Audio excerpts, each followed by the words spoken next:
Welcome home to USA Global TV and Radio, a place where dreams take flight, with authentic storytelling, diverse perspectives and meaningful conversations, where global stories unite and bridges are built beyond all borders. Discover world-class education, entertainment, hope and inspiration. Together, we're building bridges worldwide. Subscribe to our channel, USA Global TV. Download our app, USA Global TV. Be our guest or join our team. Visit usaglobaltv.com. Thanks to our founder and executive producer, Dr. Jacalyn Kerbeck. Music score by Yeffy Tang from Cloud Road Music. Voiceover artist Mike Porter. Creative direction by Paul Garcia. USA Global TV and Radio, your home for global connection. All rights reserved. This video and its contents are the exclusive property of USA Global TV and Radio. Unauthorized use, duplication or redistribution in any form is strictly prohibited. Get ready for Talking Heads, the show where expert insights meet world-class education, entertainment, hope, and inspiration. Brought to you by USA Global TV and Radio. Meet our distinguished presenters. From the great state of Texas, longevity expert, award-winning author, publisher, and distinguished Toastmaster, Red O'Loughlin. From London, England, soul heart awakener, novelist, vocal coach, and artist, Dr. Madeline Chan. Also from England, the Harley Street stress expert, therapist, ambassador for peace, and speaker, Carolyn Heward. And from Australia, ICF PCC credentialed coach, entrepreneur, and leadership coach, Mariska Dupria. Experience their expertise, connect with their wisdom, and transform your perspective. Watch Talking Heads on the USA Global TV and Radio Network. This video and its contents are the property of USA Global TV and Radio. All rights reserved. Terms and conditions apply. Visit usaglobaltv.com for more details. Howdy, Red O'Loughlin here. We're on Talking Heads on the USA Global TV and Radio Network. And today's show, what would I do regarding Alzheimer's options? And as we go through the slide presentation today, I'll be giving you some specific information that I've dug up over time. During COVID, I wrote 43, I think, articles and posted them on my website and on LinkedIn and other places regarding what are some potential causes of Alzheimer's. And we'll get into the details with regard to that. So let's go ahead and pull up the slides for today and get started. Okay. We are live streaming on Amazon Fire, Zizzle TV, E360 TV, a couple different channels on YouTube on the USA Global TV, Android TV, Apple TV, social media. And I have 2 simulcasts that are going on my social media with regard to my Facebook personal page and my author page, and lots of others. And there's probably 15 or more live streaming shows, and then another half a dozen or more on the audio podcasts that occur after the show is over. As always, I'm not a physician, not a doctor, never been in that area, so the presentation I'm making today is for awareness and education. My books, my information, I'll get into the details here in a minute when I give a disclaimer, but the books I have right now, these 6, I have a couple other ones that I'm working on, but no matter what you can do, it talks about the subconscious brain, subconscious mind. Joy of Ageless Health talks about the primary causes of disease at the cellular level. Longevity Secrets for Healthy Aging. I'm updating that one right now, but that mentions 2 specific causes that have some level of control. The Understanding the Causes of Alzheimer's is the book that I'll be talking about today. And then Essential Author's Guide is basically how do you write and publish a book for free? And Failure is Not an Option is my latest book, and I based that one on the early Mercury program that NASA did way back when. The program today for live shows, and all live shows can be found on YouTube on USA Global TV/streams. If you're looking for a former program, go to archives on that same YouTube, or you can find my archive shows on my website on redolaughlin.com. My disclaimer, I'm never been in the medical field. I'm not associated with any pharmaceutical, never worked in that area, but I fell in love with chemistry at a very young age, high school, got my first degree, and I ended up getting 4 additional degrees after that. I was unable to practice chemistry as a chemist, as something I really wanted to do, but I got an invitation to Vietnam early on, and so that changed my focus in many areas. So my degrees are all in different subjects. Things happen for a reason, and just because of what was going on, I felt like I needed to get more training and accreditation. I have 7 professional certifications. Retired Navy captain, put 31 plus years in, been to 61 countries. My focus when I research, which is my primary function in life, is to research cause and effect relationships. Now, when I'm looking at it from a chemical perspective, cellular level in the body. If you can treat a cause, you can generally fix something. But if not, you're treating symptoms, but the cause is still there, and it may get worse. My wife and I have been married 56 years, 2 kids, 3 grandkids, and our first great grandson just turned 1 a couple of months ago. Best-selling author of 8 books, independent publisher. I've done over 40 books for other authors, distinguished Toastmaster. As a writer, I published over 1,000 original content articles on LinkedIn. And the information that I put out today on Alzheimer's is primarily for information education. If you need medical advice, seek a professional, talk to your doctor. Last year, 2024, I was, for my show called The Wise Ones, I was the number 2 and the number 6 presenter on that show. And they have about 60 shows they do on a monthly basis on the USA Global TV and Radio Network. Okay, my book, Understanding the Causes of Alzheimer's. Again, it's a compilation of a bunch of different, about 40 plus articles I've written. And it goes into a lot more than just what you find out when you Google what causes Alzheimer's. A lot of the stuff I'm presenting today is in that book in a lot more detail. And I'm also presenting a lot of stuff that's not in that book, not a lot, but a fair amount of stuff that I'm preparing for today's topic. I said, well, they really need to know about this. So let's kind of get into the show. Alzheimer's. I think there's not anybody out there who doesn't know what it is, haven't run into somebody, have a friend, family member, even a spouse or close family relationship, that Alzheimer's or some form of dementia is there. Now, dementia generally talks about a loss of cognitive function. Alzheimer's, they say anywhere from 60 to 80% of all dementia is generally classified as Alzheimer's. And even within Alzheimer's, there's certain breakdowns, but we're just going to generically talk about Alzheimer's today. It's a progressive disease. You catch it early onset Alzheimer's, and it just kind of lives a life of its own and progressively gets worse. It's a degenerative disorder. It affects our memory, our thinking, and eventually our behavior. I mentioned most common form.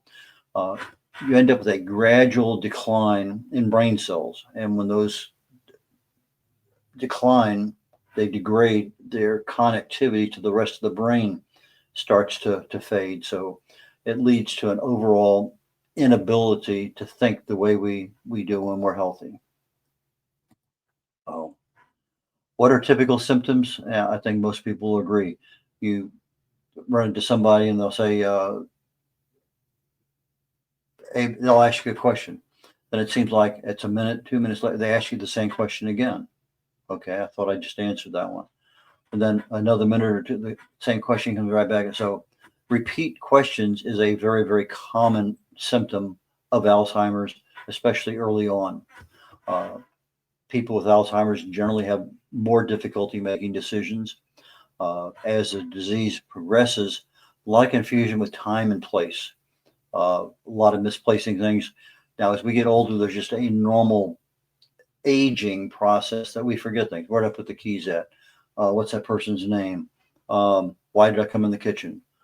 Lots of things there that are going on that are age related that are not necessarily Alzheimer's or dementia.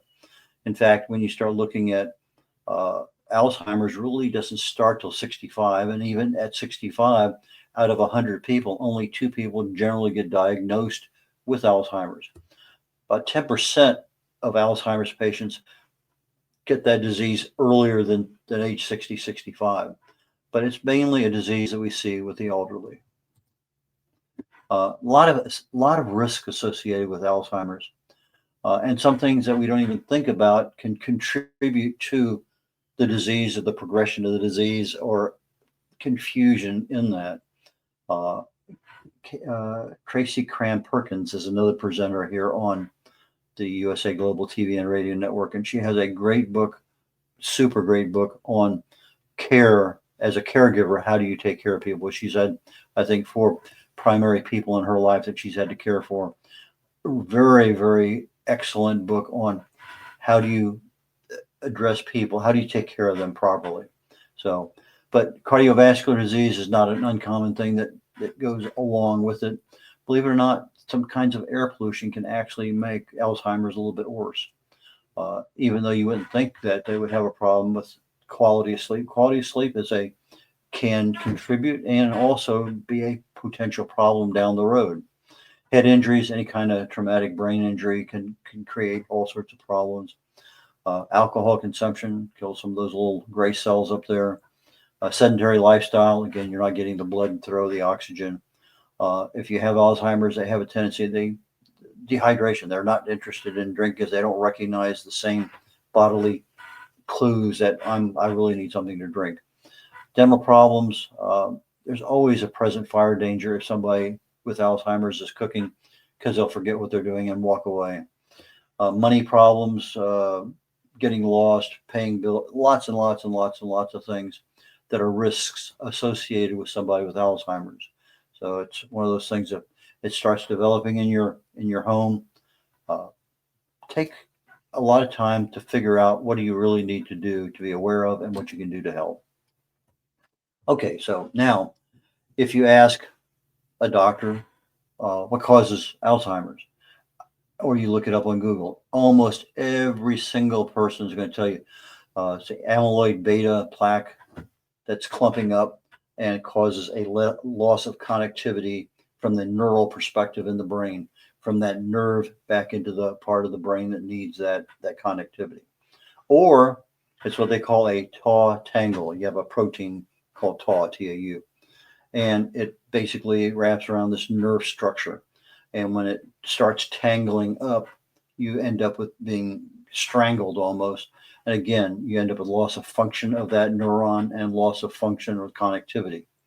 And that's the two things. Now, it wasn't that long ago, we say with the last couple of years, that some of the major, I should have put that slide in, but some of the major research that says that amyloid beta proteins are really one of the major causes. It turns out there was some playing with slides, so let's be on the plain side.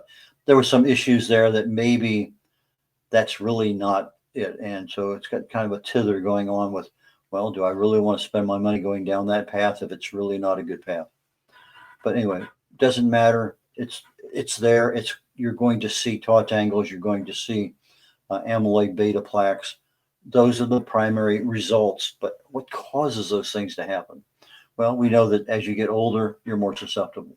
Your genes, some chronic diseases, hypertension, diabetes, obesity, an unhealthy lifestyle, poor nutrition. We'll talk about that here very quickly.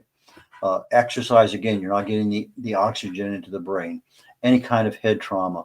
And when you start having head trauma and Alzheimer's, you start looking at things such as hearing loss and vision loss that can contribute. Lots and lots and lots of things that are out there that if you say, what causes it? But it's basically the two things that doctors say, the amyloid beta protein and the tau protein. So, but what really can cause you to have a problem with regard to dementia and eventually Alzheimer's? Well, if you take a look at something simple like vitamin B12, cobalamin, if you're deficient, I'm talking about deficient for a long period of time, that deficiency mimics Alzheimer's.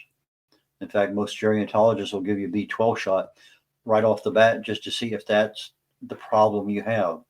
But if you're deficient in B12, B9, folic acid, B6, those generally increase homocysteine levels. Homocysteine levels, high levels, have been found in a lot of Alzheimer's patients. So you're saying, oh, maybe the homocysteine is one of the problems that's there. So B1 also, there's a lot of B vitamins that they get used in the brain. Vitamin E, you end up with 4-tocopherols and 4-tocotrienols. One of the tocotrienols is called alpha tocotrienol, and I believe that's the one that if you have literally almost nothing, but you have some in your brain, you have a stroke, it's going to cause the brain to shift where that blockage is in the blood vessel to another dormant blood vessel.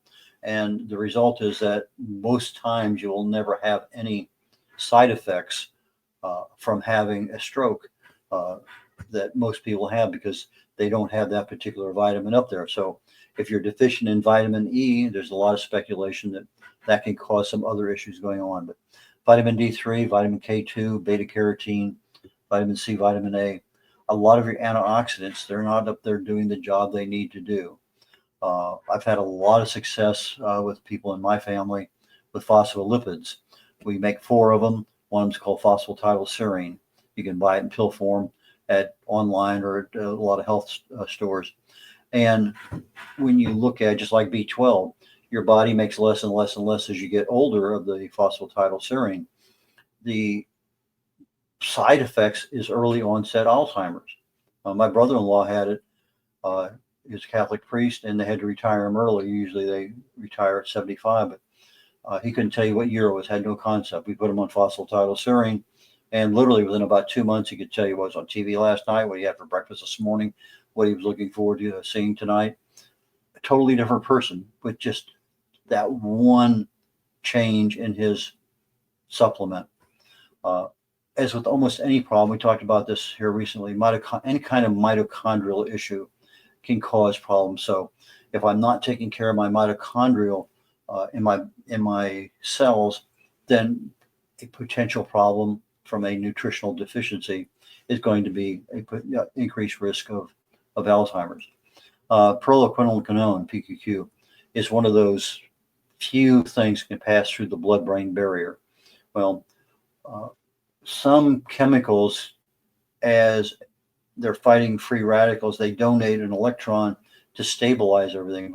Vitamin C can donate 6 electrons. So basically that one vitamin C can take care of 6 attacks going on right now without disrupting anything else. Well, propranolol can actually regenerate itself 25,000 times. So you get one molecule of that in your brain. It's like having an army of 25,000 antioxidants up there countering the effects of free radical damage. Genetic persuasion. Most of everything happens with Alzheimer's is after age 65, but they have this thing, it's called an early onset familial, misspelled that one, Alzheimer's disease. And it's a gene that can cause Alzheimer's at a much earlier age. You can also have problems with this amyloid precursor protein, APP. If that particular one is on chromosome 21, your genetic persuasion is going to be a little bit higher. The presenilin 1 on chromosome 14 and 2 on chromosome 1 also increase your risk of, and a lot of these things can be tested for. And the apolyprotein E, there's 3 different ones, E2, E3, and E4. Well, the E4 is the one you really need to look out for, particularly that's the one that gives you your greatest increase. Just because you have it doesn't mean it's there. It just means the risk is there. Okay, proton pump inhibitors, and it's a drug that is used to treat a lot of different things, but they found out that if you have long-term use of it, long-term to the medical field is 4 years or longer, they've seen a 33% increase in Alzheimer's, and primarily because it increases the production of that alpha beta protein, that plaque that forms. And again, most of these things are observational studies because it's not one of the ones that they go in, let's just go ahead and do a clinical study. It costs money. And there's a lot of problems. They can do studies on animals, but when you start doing studies on humans, totally different world. So most of the things that I'm talking about are observational studies. There are some studies that I'll refer to, but you can go online and look up any one of these things and see exactly what's there. But a lot of the animal studies, they can dissect the brain of a dog or whatever and say, okay, this is what that did.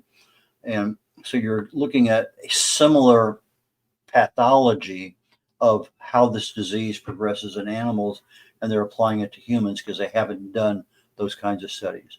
But there's a lot of drugs out there. I was amazed. I mean, just a pile of them that contribute. They say these things can also increase your risk of Alzheimer's.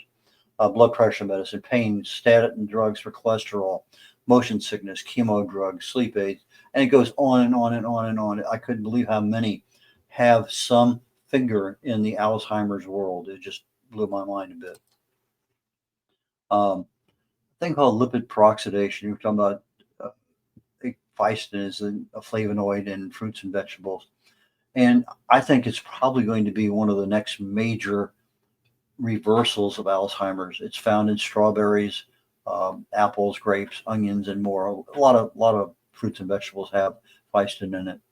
They actually modified the Physin CMS 121, and they started treating animals and had major success with reversing Alzheimer's.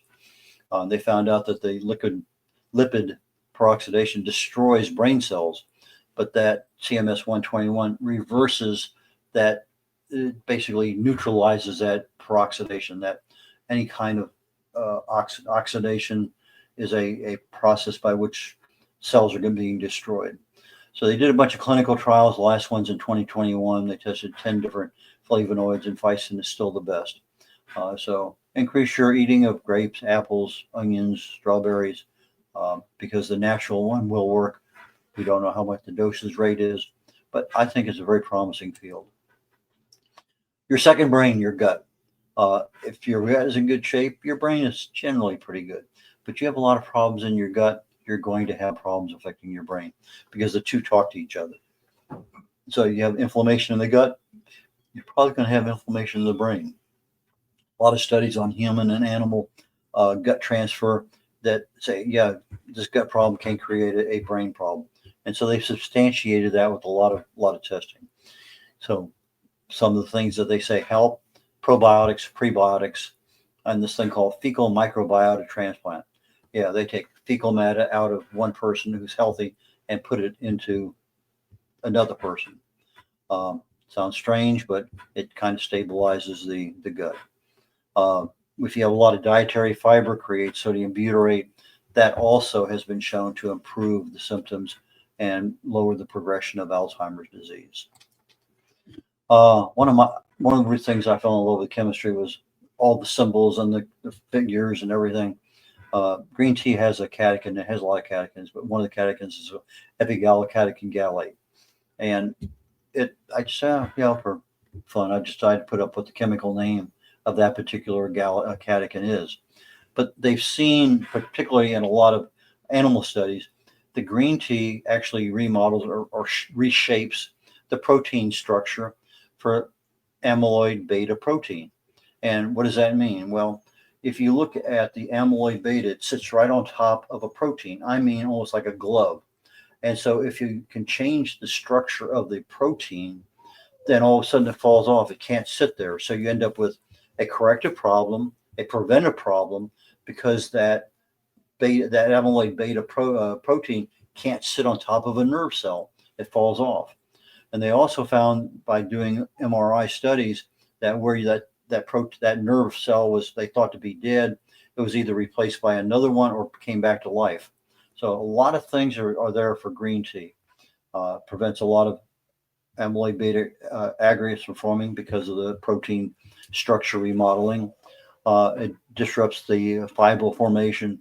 A lot of other catechins in green tea, very, very healthy. And they're saying at least 3 cups a day. Autophagy, one of my favorite subjects. Autophagy is how the body cleans itself at the cellular level. And you usually turn it on by fasting.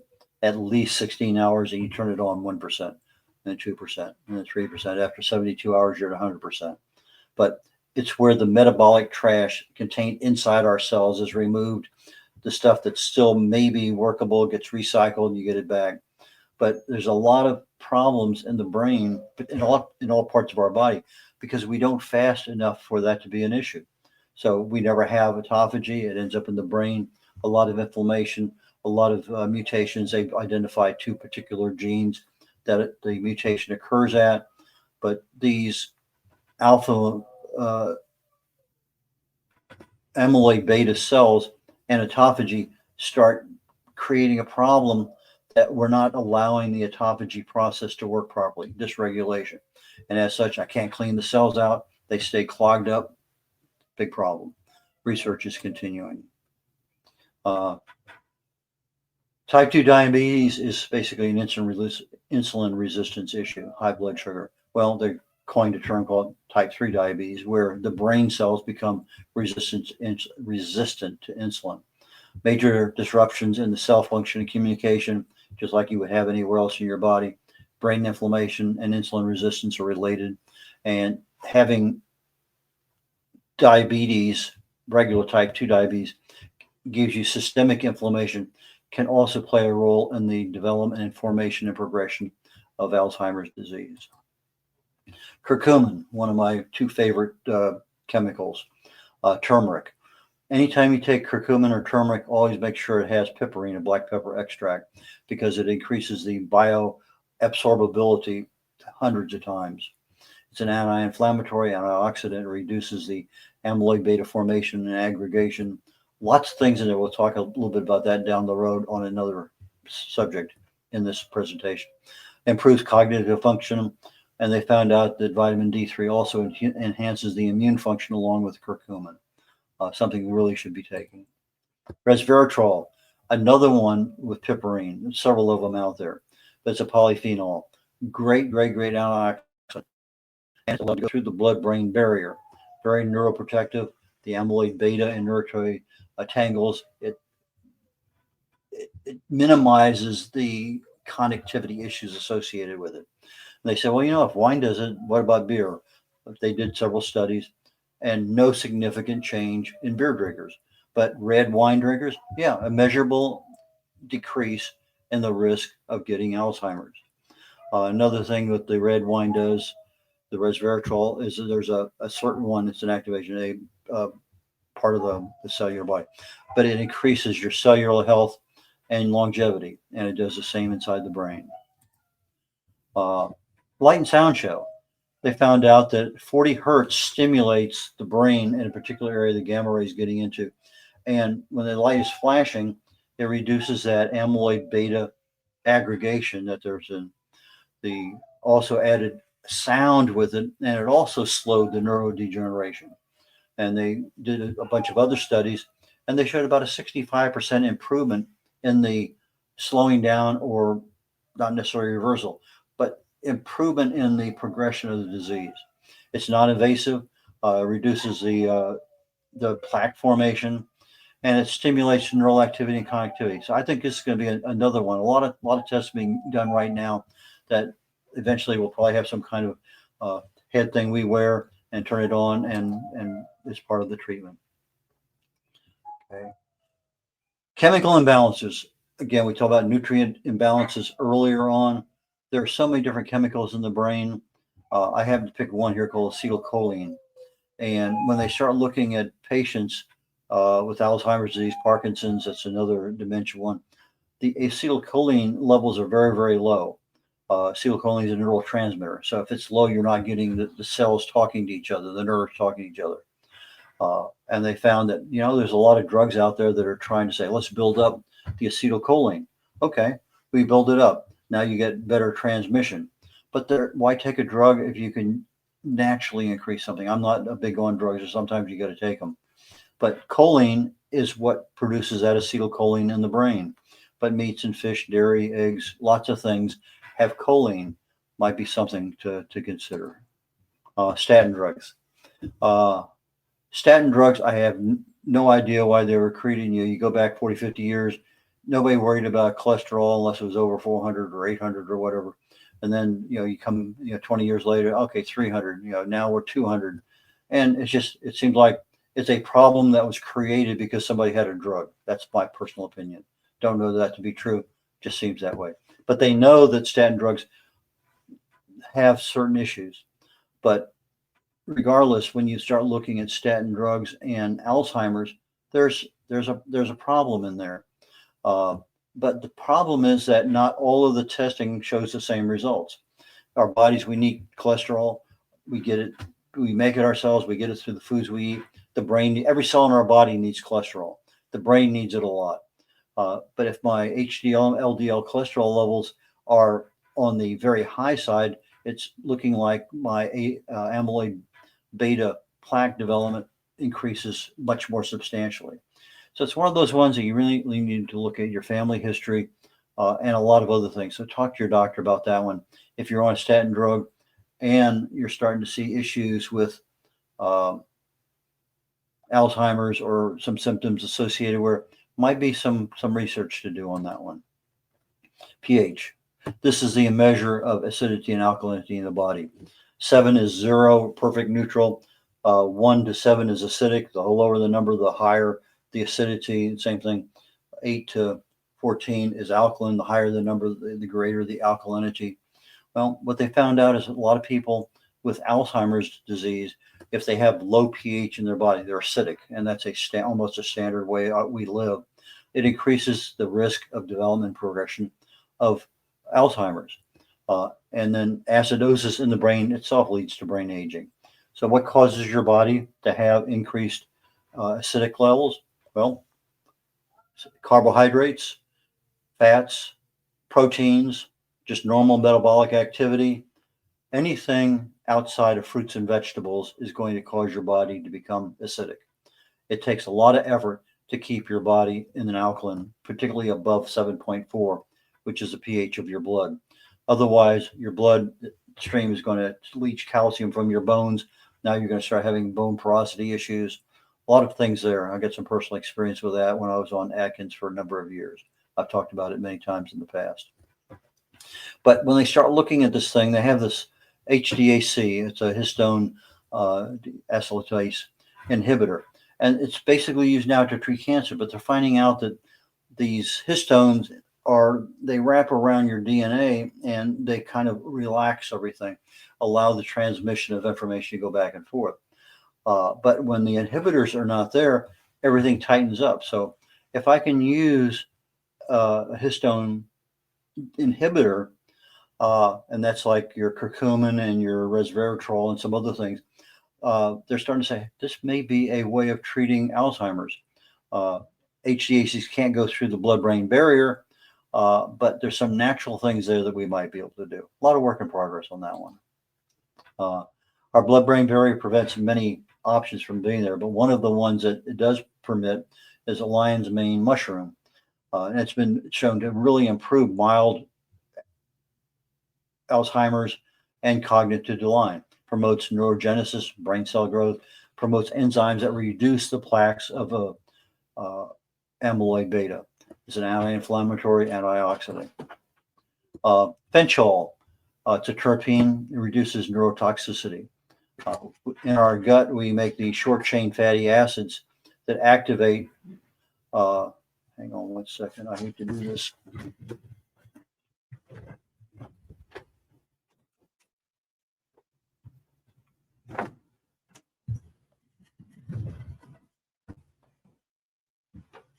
Let's see here.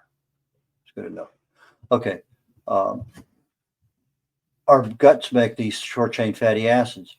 Well, if you get these short-chain fatty acids, they activate what's called a free fatty acid receptor 2. And this actually protects against toxic buildup of amyloid beta. Well, fenchol binds to that particular receptor, and it prevents things from happening in that particular regard. But it also reduces what we call zombie cells, these senescent brain cells. These are cells that are there. They should normally have died a natural death, but they don't. That's why they call them zombie cells. So fenchol is a good way to inhibit the neurotoxic, the damaging toxins that get into the brain and cause problems with our neurotransmitters. Lectins. Lectins are proteins that bind to carbohydrates. They're found in grains and legumes and fruits and things, tomatoes and what. It's probably one of the most well-known. A lot of health issues with it. But they found out that there's some receptors that create problems with our memory and our mental function. and one of them is the C-type lectin-like receptor 2, and the mannan-binding lectin associate. And they both end up with a lot of cognitive decline issues. So the blood-brain barrier can be compromised by these lectins, and a lot of lectin, not observational studies, but studies that I've read, when you start having a lot of health issues, your risk of traumatic brain injury, stroke, other things, there's a connection there. So can lectins be a potential cause or a contributing factor to the progression? I think there's something there that, can be. So if you have a problem with lectins, it's affecting your health, probably wise to just keep on treating it and just avoid it. Uric acid levels.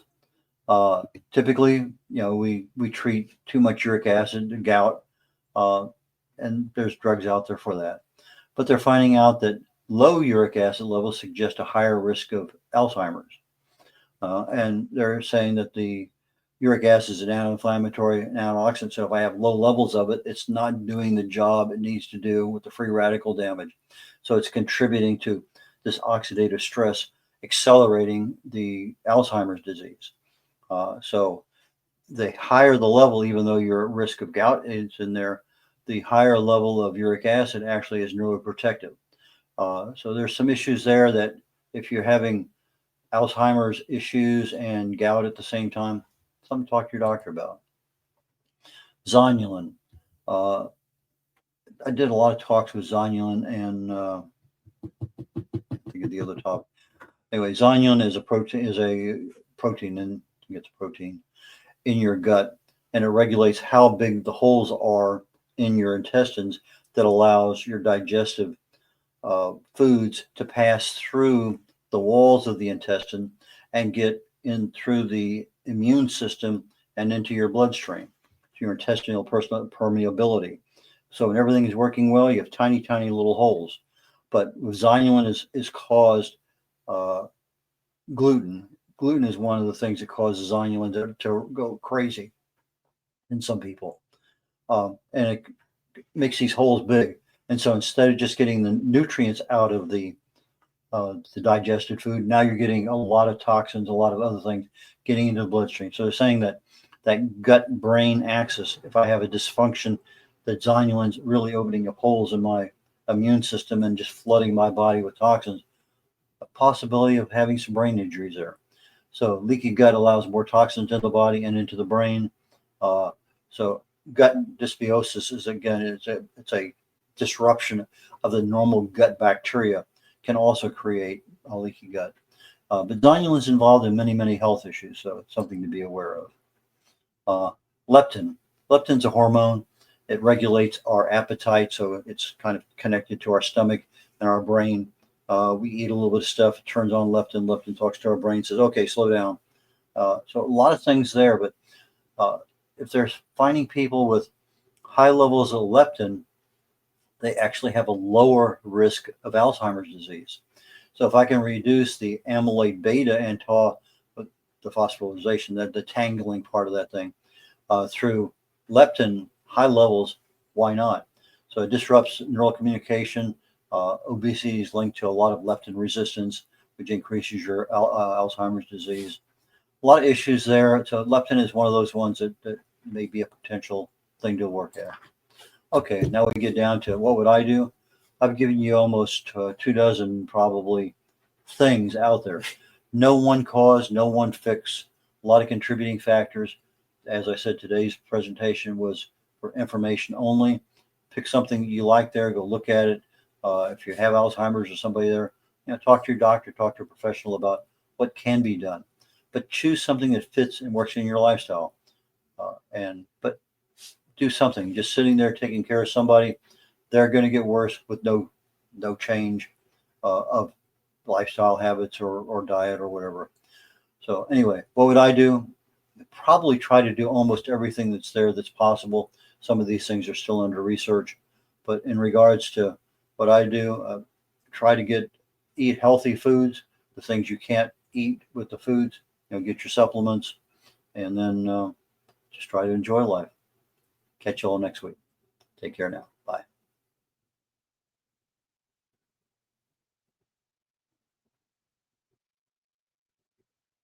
Meet Red O'Loughlin, TV show host, presenter, and author. Howdy, y'all. Red O'Loughlin here.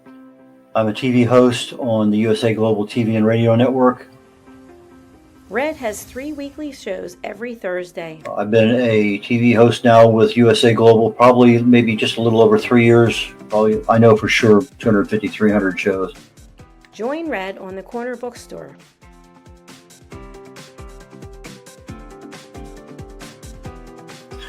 The Corner Bookstore is one where we talk to authors, publicists, publishers, editors, cover designers, anybody associated with the writing and authoring book production business. You have somebody in that area, I can help you with regard to getting your book done, getting it published, working with you on a cover. A lot of things I can help people with, and I have probably maybe published over 40 books for people so far. Join Red on The Wise Ones.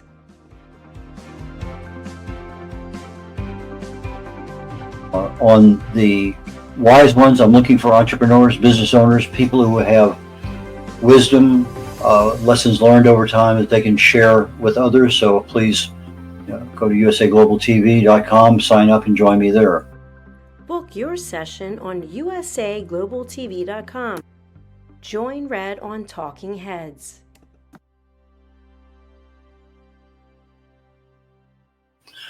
On Talking Heads, I take my experience. I fell in love with chemistry many years ago, got a degree in it, got an invitation to Vietnam, never practiced chemistry per se, but I did get a chance when my wife was going through chemo to get back into the chemical end of things. I started looking for cause and effect relationships. I had been working at a company doing cause and effect analysis on failures in the field on various products that we made. So I said, why not look at the cellular structure in the body? The chemicals are chemicals. They do certain things. So I take my knowledge of chemistry and research. I write about it. I speak about it. I have over 1,000 original content articles on LinkedIn, most of them dealing with some aspect of health or wellness. I speak on that topic quite often, and the Talking Head show is one that I concentrate my knowledge of health and wellness on in order to help people. Red is a distinguished Toastmaster. As a distinguished Toastmaster, I help people get their speeches developed. The presentation is something that I critique all the time with Toastmasters. It's one of those skills that I have. I can easily help you on that one. So from the position of writing, publishing, book coach, speaking, and being a keynote speaker at an event or virtually, depending on how things work out.